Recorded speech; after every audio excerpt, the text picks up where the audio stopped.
I found that nothing in life is worthwhile unless you take risks. Nothing. Nelson Mandela said, there is no passion to be found playing small and settling for a life that's less than the one you're capable of living. Now, I'm sure in your experiences in school and applying to college and picking your major and deciding what you want to do with life, I'm sure people have told you to make sure you have something to fall back on. Make sure you got something to fall back on, honey. But I never understood that concept, having something to fall back on. If I'm going to fall, I don't want to fall back on anything except my faith. I want to fall forward. I figure at least this way I'll see what I'm going to hit. Fall forward. This is what I mean. Reggie Jackson struck out 2,600 times in his career, the most in the history of baseball. But you don't hear about the strikeouts. People remember the home runs. Fall forward. Thomas Edison conducted 1,000 failed experiments. Did you know that? I didn't know that. Because the 1,001st was the light bulb. Fall forward. Every failed experiment is one step closer to success. You've got to take risks, and I'm sure you've probably heard that before, but I want to talk to you about why that's so important. I got 3 reasons, and you can pick up your iPhones. First, you will fail at some point in your life. Accept it. You will lose. You will embarrass yourself. You will suck at something. There's no doubt about it. And I know that's probably not a traditional message for a graduation ceremony, but hey, I'm telling you, embrace it, because it's inevitable, and I should know. In the acting business, you fail all the time. Early on in my career, I auditioned for a part in a Broadway musical. Perfect role for me, I thought, except for the fact that I can't sing. So I'm in the wings, I'm about to go on stage, but the guy in front of me, he's singing like Pavarotti. He's just going on and on and on, and I'm just shrinking. I'm getting smaller and smaller. So they say, oh, thank you very much, and you'll be hearing from us. So I come out with my little sheet music, and it was Just My Imagination by The Temptations. That's what I came up with. So I hand it to the accompanist, and she looks at it and looks at me and looks out at the director and was like, all right. So I start, I'm going to sing. I'm like, it's just my imagination. Once again, and they're coming away with me. And I'm not saying anything, so I'm thinking I'm getting better. So I start getting into it. It was just my imagination. Running. They say, oh, yeah, thank you. Thank you very much, Mr. Washington. Thank you. So I assumed I didn't get the job. But the next part of the audition, he called me back. The next part of the audition is the acting part of the audition. So I'm like, hey, okay, maybe I can't sing, but I know I can act.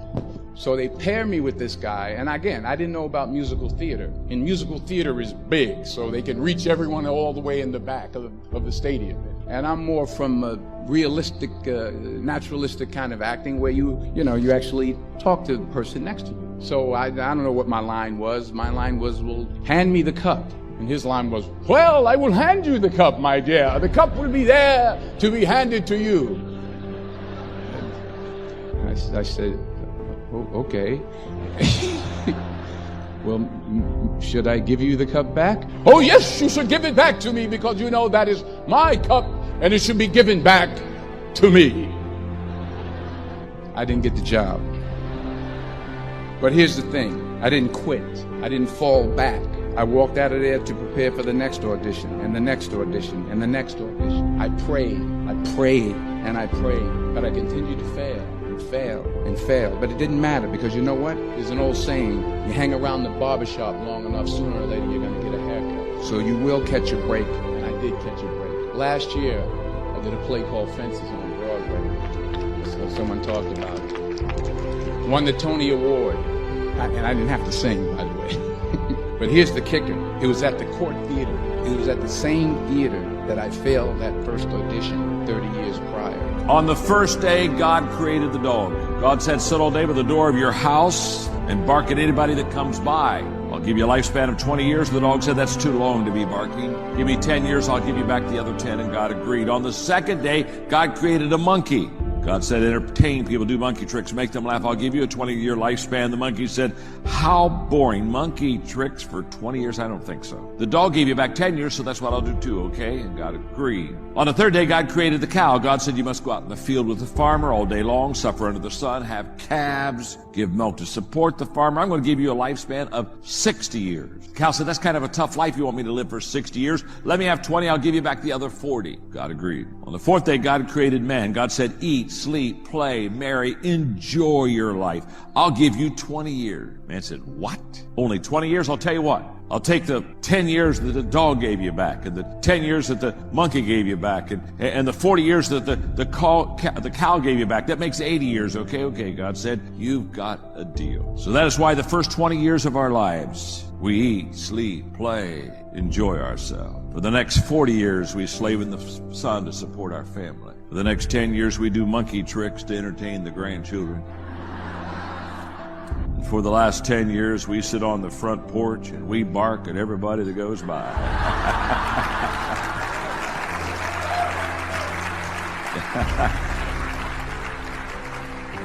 You've just had life explained to you. There is no shortage of motivational events and courses, seminars, quotes, memes, you name it.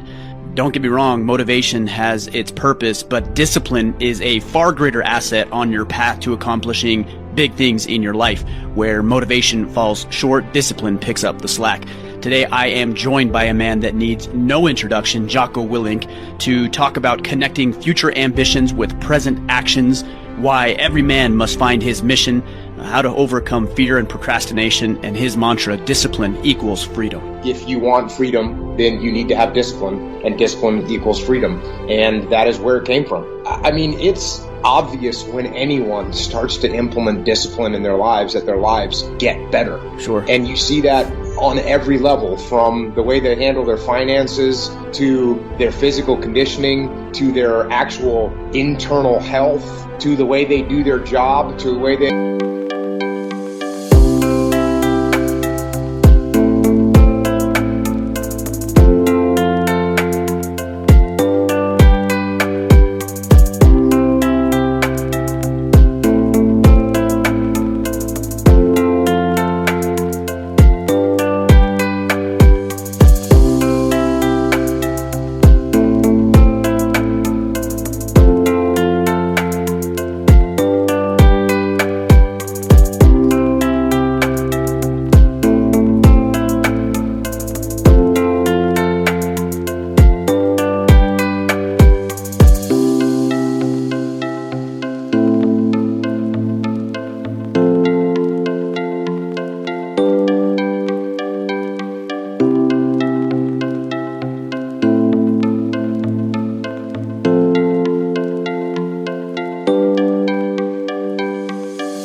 take care of their family. When you live a disciplined life, you do better across the board. One of my classic ways that I explained this to my son was when we were walking down the street. We saw some guy that was clearly a bum, probably addicted to drugs and alcohol, clearly homeless. And I feel bad for the guy, but at the same time, I explained to my son that this guy made decisions along the way that he thought he was going to free himself. He was just going to, I'm not going to work. I'm not going to go to that job. I'm not going to show up on time. I'm going to do whatever I want. And I'll do whatever I want. I'll drink this alcohol. I'll do these drugs. I don't need to pay the rent on time. I'll just do whatever I want. I'll be free. And now, like you said, he's a slave. He's a slave that has nowhere to live. He's a slave to the weather. He's a slave to trying to beg for food and for water and for medical attention. He's a slave to people that are willing to give him things as opposed to owning things and making things happen for himself. So I think that's the strongest example of where total freedom results in, a devastated life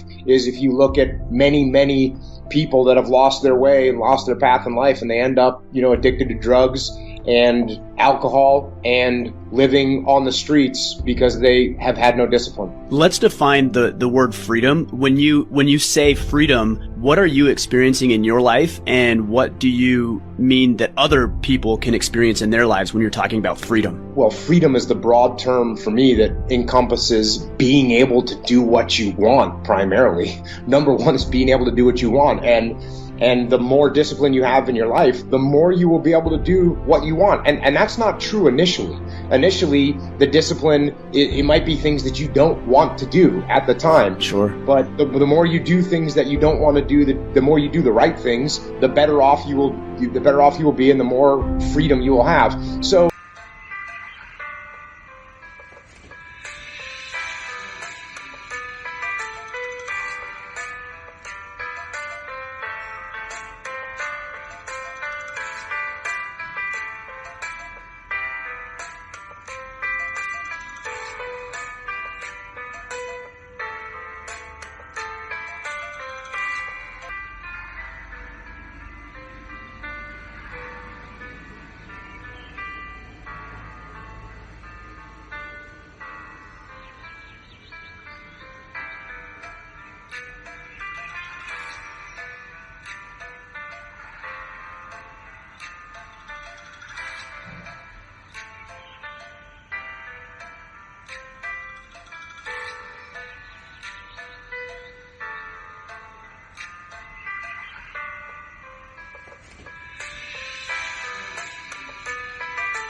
again, the classic examples that I talk about all the time are financial freedom, number one, because if you want to have financial freedom, what you need to have is financial discipline. And the more attention you pay to how you spend your money, and the more disciplined you are in saving money and not buying things that you don't need, the better off and the more financial freedom you are going to have. The other one that I talk about all the time, because everyone understands it, is free time. Everyone wants to have more free time. And if you want to have more free time, there's only one real way to get there, and that's to have more disciplined time management. Not only creating a schedule of what it is you want to do during a day and then sticking to that schedule, but also saying no to things that don't benefit you in any way. Saying no to things that aren't going to help you improve as a human being. Saying no to spending an hour and 47 minutes watching stupid YouTube videos that are actually taking you backwards mentally. Yeah. Those are the kind of things you need to say no to if you want to have more free time.